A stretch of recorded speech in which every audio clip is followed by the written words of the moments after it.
来看新北市的南口有民众伫咧U Bike 的租借站发现到贵箱的称纸，赶紧去报案。经过警方调查，这1200粒称纸拢总是空壳，是中和分局去做射击训练了后，报细字收无到的一箱称纸壳。中和分局嘛依照规定来处分追究。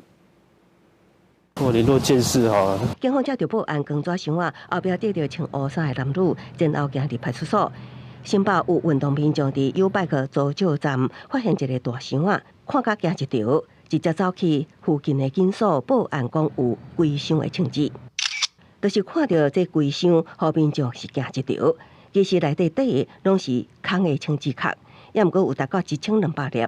安怎规批会落地互我？原来中和分局警察20日南口分局靶场实施射击训练，打靶结束了后，用推车运上车，煞伫搬运的过程，将一箱落地南口卫生所的头前的人行道。在运送空弹壳过程，却有大意疏失，返